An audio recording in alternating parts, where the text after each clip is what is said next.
This is Jennifer Gonzalez welcoming you to episode 189 of the Cult of Pedagogy podcast. In this episode, we'll be looking at 8 principles for supporting students with ADHD.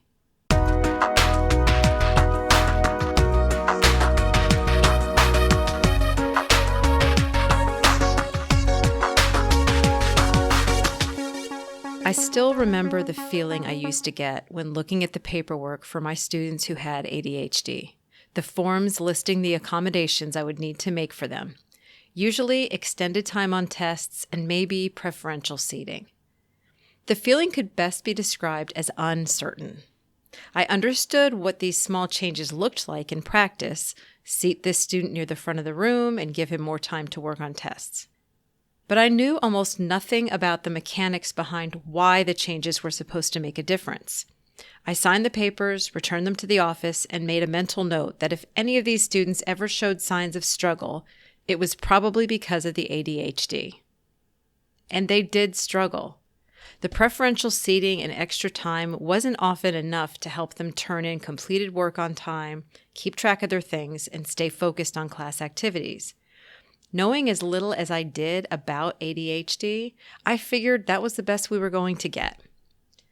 As uncomfortable as it makes me to say this, I will also admit that part of me wondered why these students couldn't just power through, find the motivation, try harder.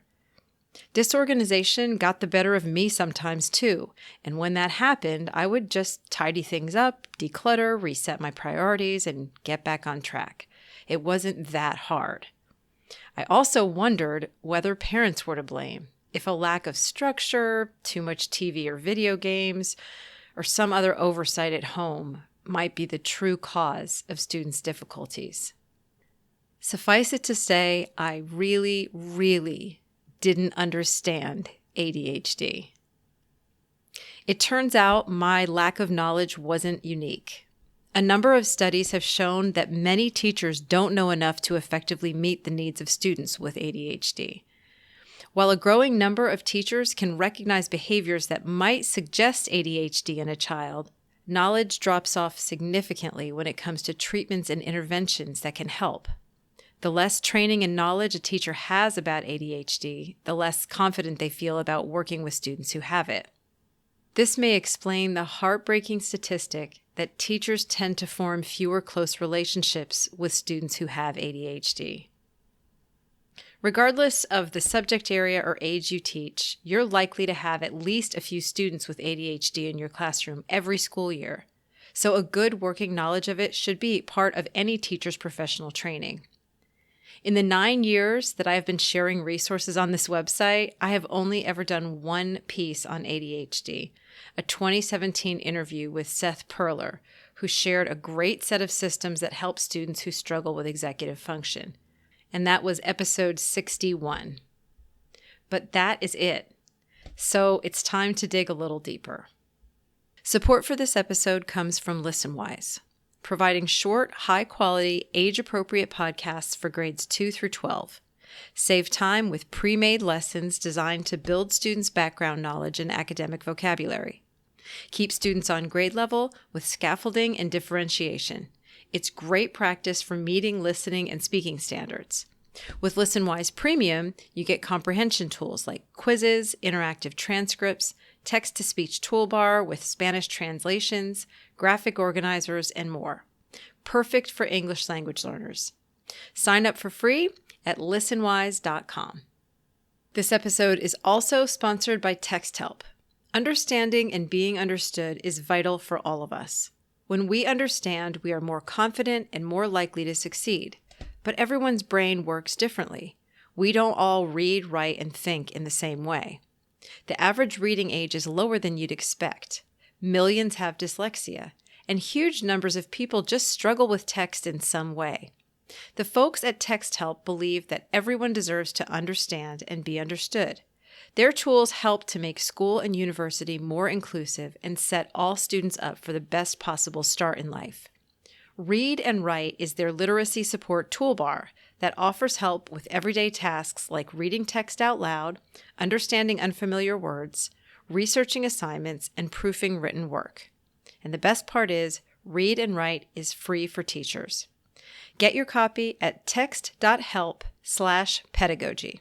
That's text.help/pedagogy. Text Help products have already helped millions of people, and they're ready to help millions more. So let's dig into what I learned about ADHD. And I'm going to introduce you to a name, Russell Barkley. So in my search to find good resources, I kept landing on this name, Russell Barkley, an ADHD researcher who has been called a pioneer, a leading expert, and the gold standard in ADHD research. In all the places where his work appears, speaking on YouTube, as a guest on multiple podcasts, and as the author of many articles and books on ADHD, what is most striking are the number of comments from adults with ADHD who are relieved to finally find some validation, to hear clear explanations for why their brains work the way they do. Although Barkley has been criticized for sounding negative and bleak when he speaks about the condition, using language that many would characterize as deficit thinking, his work has helped many people understand the workings of ADHD, how it affects those who have it, and how to best manage it. With that in mind, he seems like a good place to start. For suggestions on where to keep learning, I have a list of resources at the end of this episode.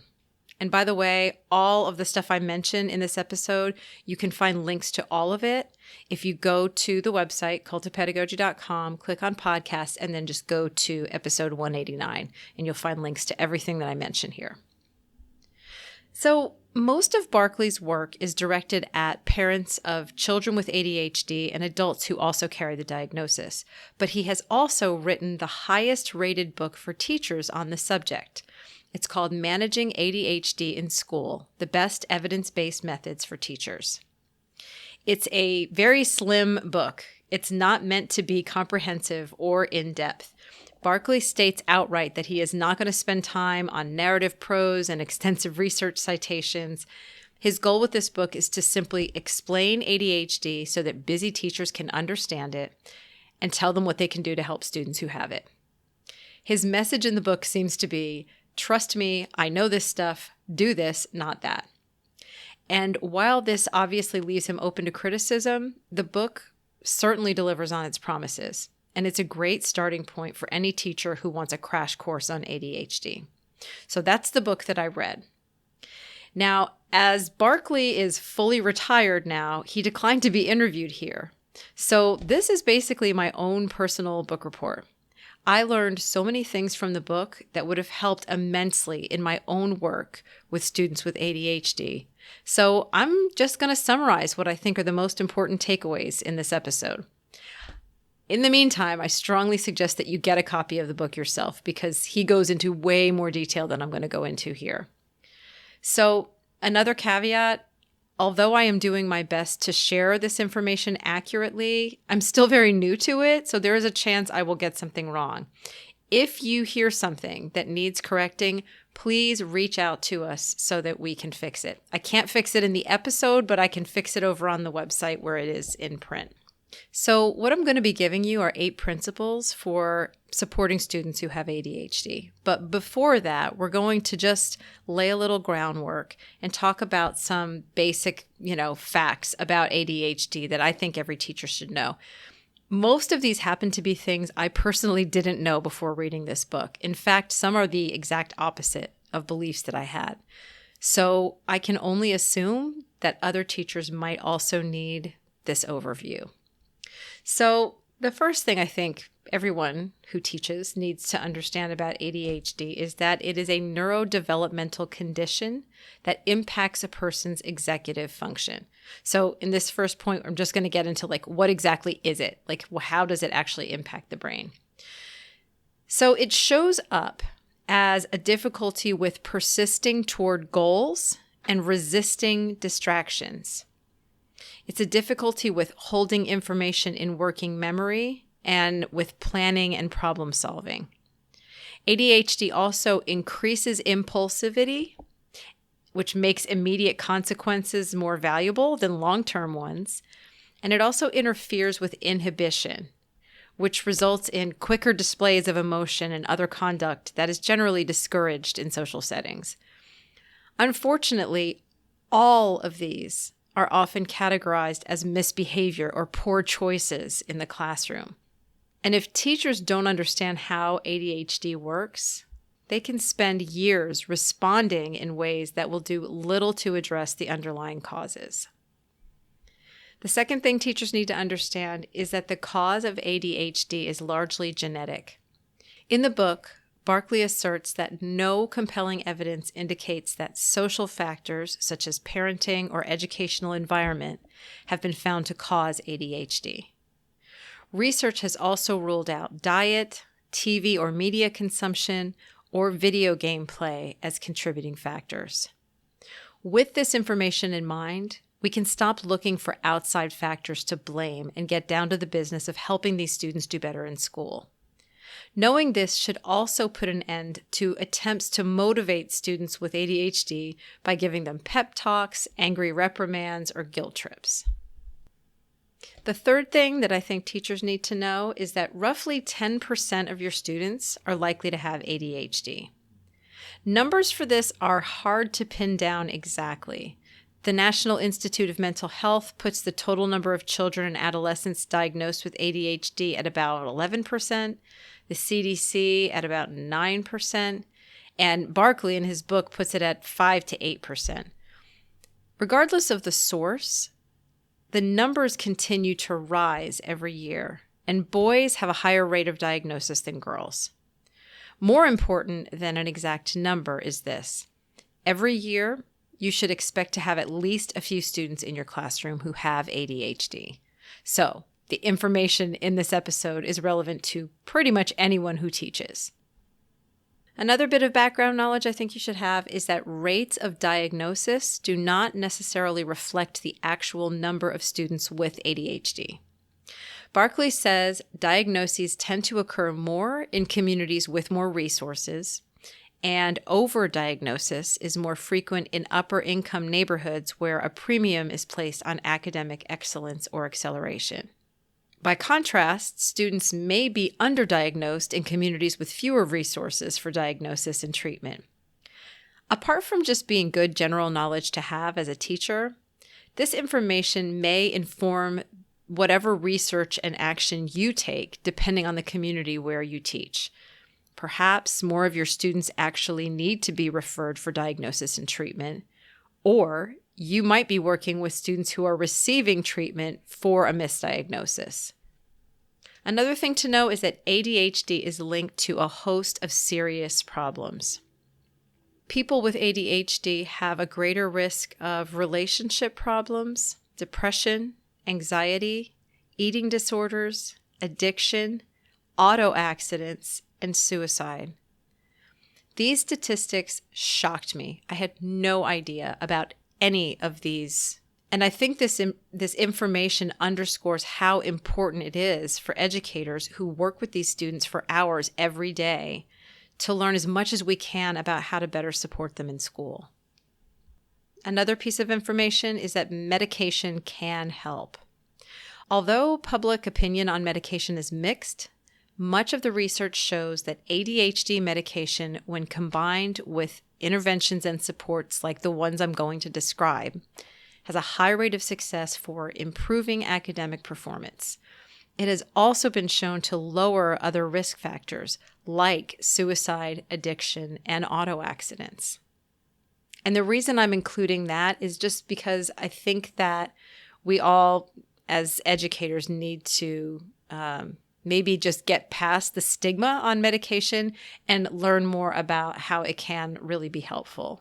Partly so that we know what we're dealing with when it comes to students and medication, and so that we can point parents toward resources that might help them make informed decisions. Finally, research continues to evolve. What was known about ADHD 20 or even 10 years ago has been enriched by a growing body of research on diagnosis, causes, interventions, and medication. So when you come across information that doesn't quite fit with your current understanding of ADHD, keep an open mind because things are evolving. Okay, so that was just some groundwork. What we're going to get into now are 8 principles for helping students with ADHD succeed in the classroom. These are things that you can apply in your work. So Barkley packs a ton of strategies and advice into this book. Even though it's a very small book, it's pretty much all practical advice. So what I'm going to do here is just attempt to condense it into 8 general principles.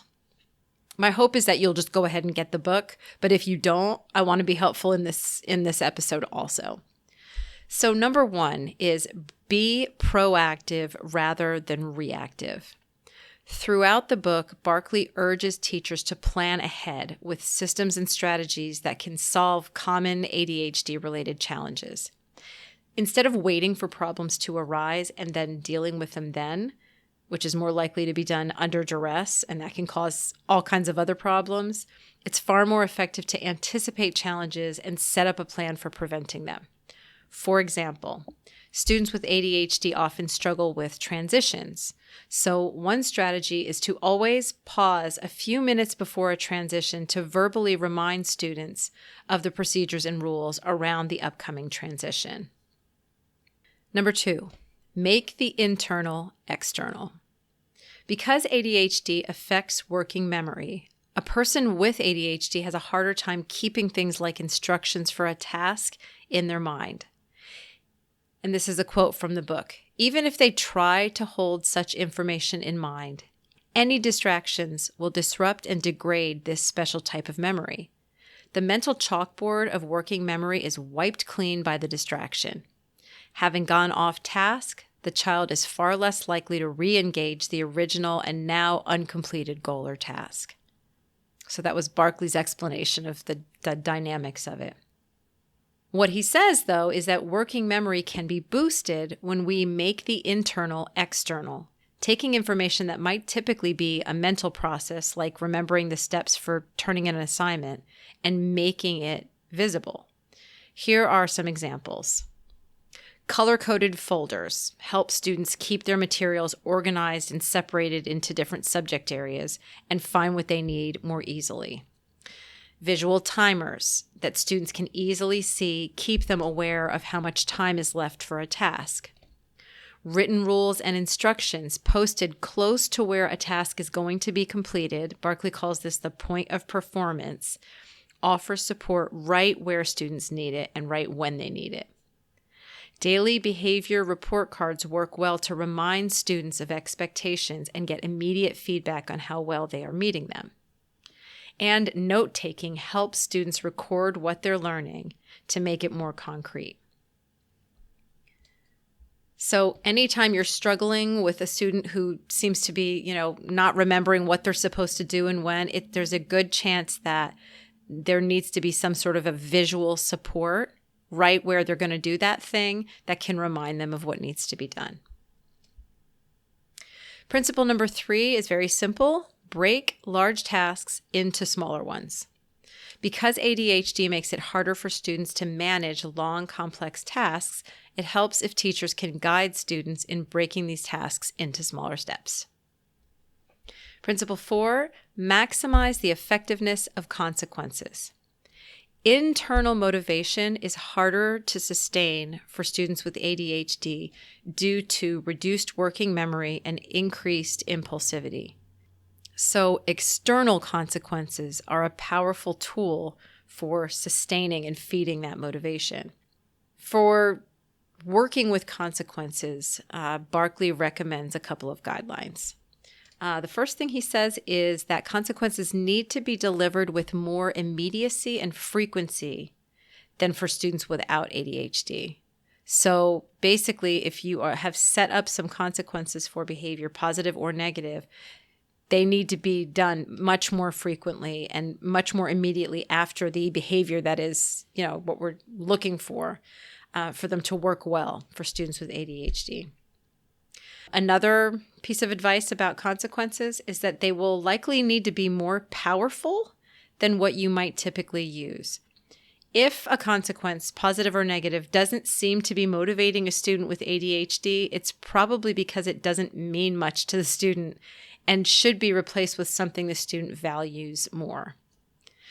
With that in mind, Consequences also need to be varied or rotated more often for students with ADHD because they lose their potency more quickly over time. So something that might work really well in week 1 might by week 5 become sort of like old news and needs to be sort of refreshed with something that's going to have maybe more novelty or be more stimulating. And then finally, in regards to consequences, Barkley says that positive consequences must significantly outweigh negative ones. So when we say consequences, we're not talking about just punish, punish, punish, punish. It's really more about rewards and praise to keep the student motivated. He does say that punishments, and he uses the word in a lot of different ways, but, negative consequences, or they can be used and they can be effective, but that they really need to be outweighed by the positive. So the first 4, just as a review, as I like to do, are be proactive rather than reactive, make the internal external. That was 1 and 2. Number 3, break large tasks into smaller ones. And 4, maximize the effectiveness of consequences in terms of how you apply them. Number 5, prepare for restlessness. To work with rather than fighting these students' greater need for movement, keep a supply of stress balls, fidget toys, balance balls, or wobble chairs for them to use, and plan frequent physical exercise breaks between other activities. Number 6, alternate low appeal with high appeal activities. Barkley says, too many boring topics or activities back to back can lead a child with ADHD to lose focus. This loss of focus can lead to the student becoming distracted and possibly disruptive to the class. So mix the more engaging high interest activities in between those that require more effort to maintain focus. Number 7, use technology as a support. Technology has been shown to be especially effective for students who have ADHD. Barkley cites research showing that students with ADHD pay more attention to computer software learning programs and learn more from the practice with them than they do when working on worksheets. He also recommends teaching these students keyboarding skills as early as possible. He says, quote, students with ADHD have a high occurrence of fine motor coordination problems. Give them alternate means of expressing themselves in print, end quote. And finally, number 8, monitor and modify interventions regularly. One common scenario, Barkley writes, is that a student responds initially to a well-tailored program, but then over time, the response deteriorates, end quote. This doesn't mean that the interventions didn't work. It might just mean that they need to be modified or that the implementation needs to be checked for fidelity. So in general, and this is a common frustration with teachers that, will say, oh, I tried that, it didn't work.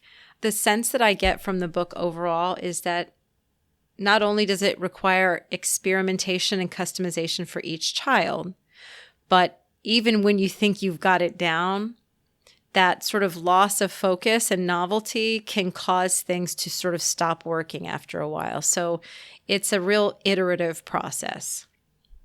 So one more time, these 8 principles are, number 1, be proactive rather than reactive. 2, make the internal external. 3, break large tasks into smaller ones. 4, maximize the effectiveness of consequences. 5, prepare for restlessness. 6, alternate low appeal with high appeal activities. 7, use technology as a support. And 8, monitor and modify interventions regularly. So a couple more things. One is that I've got one lingering question that kind of bugged me in the book, and this has to do with Barkley's recommendations for public accountability. He says this in a few places in the book, that students need public accountability for their behavior. But then there are other places where he offers more discrete methods of accountability. And this is where he's talking about older students. So because I didn't get a chance to interview him, I didn't get to ask about this, but to me, this sounded like, and it worries me that teachers would read this and say, oh, I need to do behavior charts. But public behavior charts and other types of public behavior systems like Class Dojo and stuff like that have gotten a lot of pushback in the teaching world over the past 5 or 10 years. Now, this book by Barkley was written in 2016, so it's not that dated. But I agree with the criticism of the public behavior charts. The shame that they can cause is not worth any of the benefit that they may offer. And so I worry that some people who read this book will come away thinking that this kind of public shaming is an effective strategy for supporting students with ADHD, even though Barkley does not necessarily advocate for this. So I just want to offer my interpretation. This is my best guess. I think maybe his recommendation should be interpreted to mean that the accountability system for the student should be visible to the student, but not necessarily on display for the whole class to see. I can't verify that for sure, but I think a good rule of thumb in general for any time you see a recommendation in an education book or on a website like mine, on a podcast like this one, if something feels off in some way or it seems to go against your better judgment, listen to your gut. So I just wanted to say that before people took that recommendation from the book and ran with it. So I am going to end this piece as I began it with an admission of bare minimum knowledge on the subject of ADHD. As much as I have tried to accurately represent the recommendations and knowledge Barkley shares, there's a very good chance I got some stuff wrong. And this book is just a starting point. But it would have been incredibly helpful to me as a teacher, so I hope it helps you as well. If you have personal experience or professional expertise on ADHD, I urge you to share any thoughts you have in the comments below the blog post that goes with this episode so that we can build on what I have here. So I've also got a couple of recommendations for learning more because this only scratches the surface of what the medical and educational communities are learning about ADHD. So this episode is meant to just serve as a jumping off point so that teachers can be equipped with strategies that'll be the most helpful to their students who have ADHD. But to continue learning, I have a couple of great resources to recommend. The first is CHADD.org. It's CHADD.org. And CHADD stands for Children and Adults with Attention Deficit Hyperactivity Disorder. This is an organization dedicated to improving the lives of people affected by ADHD. So it is people who have it and people who work with people they have it, or people who parent those who have it, or who are married to those who have it, etc., etc. So the website houses just loads of fantastic resources, and they also have an online teacher training course if you really wanted to go in depth. So I've linked to that over on the post. The second resource is a website called Attitude, ADDITUDE. The URL, if you're just listening to this, is ADDITUDEMAG. So it's attitudemag.com.